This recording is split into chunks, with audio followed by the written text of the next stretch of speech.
ನಮಸ್ಕಾರ. ಹೋದ 2 ವಾರದಿಂದ ಒಂದು ವಾಟ್ಸ್ಆ್ಯಪ್‌ನಲ್ಲಿ ಒಂದು ಆಡಿಯೋ ಕ್ಲಿಪ್ ಸರ್ಕ್ಯುಲೇಟ್ ಆಗ್ತಾ ಇದೆ. ಅದರಲ್ಲಿ ಒಂದು ಲೇಡಿ ಹೇಳ್ತಾರೆ, ಹಿಂದಿ ಭಾಷೆಯಲ್ಲಿ ಮಾತಾಡ್ತಾರೆ. ದಟ್ ಅವರು ಅವ್ರ ಮಗು ಜೊತೆಗೆ ಸೈಕಲ್ ರಿಪೇರಿ ಶಾಪ್‌ಗೆ ಹೋಗುವಾಗ ಯಾರೋ ಅವ್ರ ಮಗುವಿಗೆ ಕಿಡ್ನಾಪ್ ಮಾಡೋಕ್ಕೆ ಪ್ರಯತ್ನ ಮಾಡಿದ್ದಾರೆ. ಮತ್ತು ಈ ಆಡಿಯೋ ಕ್ಲಿಪ್‌ನಲ್ಲಿ ಅವರು ಒಂದು ಅಡ್ರೆಸ್ ಹೇಳಿದ್ದಾರೆ, ಸೈಕಲ್ ಅಂಗಡಿ ಅಪೋಲೋ ಫಾರ್ಮಸಿ ಎದುರುಗಡೆ ಅಂತ.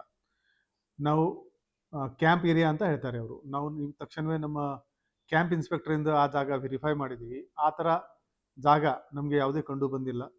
ಹೋದ 2 ತಿಂಗಳಲ್ಲಿ ಯಾವುದೇ ಗ್ಯಾಂಗಿಂದ ಮಗುದು ಕಿಡ್ನ್ಯಾಪಿಂಗ್ದು ಕೂಡ FIR ಯಾವುದೇ ನಮ್ಮ ಬೆಳಗಾವಿ ನಗರದಲ್ಲಿ ದಾಖಲಾಗಿಲ್ಲ. ಬಹುಶಃ ಬೇರೆ ಊರ್ದು ಕ್ಯಾಂಪ್ ಏರಿಯಾ ಬಗ್ಗೆ ಆ ಲೇಡಿ ಮಾತಾಡಿರ್ಬೋದು. ಆದರೆ ನಮ್ಮ ಬೆಳಗಾವಿನಲ್ಲಿ ಸಾಕಷ್ಟು ವಾಟ್ಸಪ್ ಗ್ರೂಪ್ನಲ್ಲಿ ಎಲ್ಲ ಜನ ಅದು ಫಾರ್ವರ್ಡ್ ಶೇರ್ ಮಾಡಿ ಅದನ್ನು ಭಾಳ ಜಾಸ್ತಿ ಅದರ ಬಗ್ಗೆ ಮಾಹಿತಿ ಸ್ಪ್ರೆಡ್ ಮಾಡಿದ್ದಾರೆ. ಇವತ್ತು ಗಾಂಧಿನಗರ್ನಲ್ಲಿ ಕೂಡ ಒಂದು ಲೇಡಿ ಬಂದಿದ್ದಾರೆ, ಮಗಳನ್ನು ಕಿಡ್ನ್ಯಾಪ್ ಮಾಡೋಕ್ಕೆ ಬಂದಿದ್ದಾರೆ ಅಂತ ಪೊಲೀಸ್ಗೆ ಮಾಹಿತಿ ಬಂತು. ತಕ್ಷಣವೇ ನಮ್ಮ ಪೊಲೀಸ್ ಅಧಿಕಾರಿ ಹೋಗಿ ಆ ಲೇಡಿಗೆ ಅಲ್ಲಿಂದ ಸೆಕ್ಯೂರ್ ಮಾಡಿ ಒಂದು ವಿಚಾರಣೆ ಮಾಡಿಸಿದ್ದಾರೆ. ಆ ಲೇಡಿ ಏನು ಬೇರೆ ರಾಜ್ಯದವರು ಇಲ್ಲ, ನಮ್ಮ ಬೆಳಗಾವಿ ತಾಲೂಕಾದವರೇ ಇದ್ದಾರೆ. ಮತ್ತು ಅವ್ರದ್ದು ಕ್ರಿಮಿನಲ್ ಬ್ಯಾಕ್ಗ್ರೌಂಡ್ ಕೂಡ ನಾವು ಚೆಕ್ ಮಾಡಿದ್ದೀವಿ. ಅವರು ಭಿಕ್ಷೆ ಮಾಡಿಕೊಂಡು ಜೀವನ ವಹಿಸೋರು ಇದ್ದಾರೆ. ಅವ್ರದ್ದು ಯಾವುದೇ ಕ್ರಿಮಿನಲ್ ಬ್ಯಾಕ್ಗ್ರೌಂಡ್ ಇಲ್ಲ. ಈ ಘಟನೆ ಯಾಕೆ ಆಗಿದೆ ಅಂದರೆ, ಈ ಥರ ವಾಟ್ಸ್ಆ್ಯಪ್ ಸರ್ಕ್ಯುಲೇಟ್ ಆಗ್ತಾ ಇದೆ.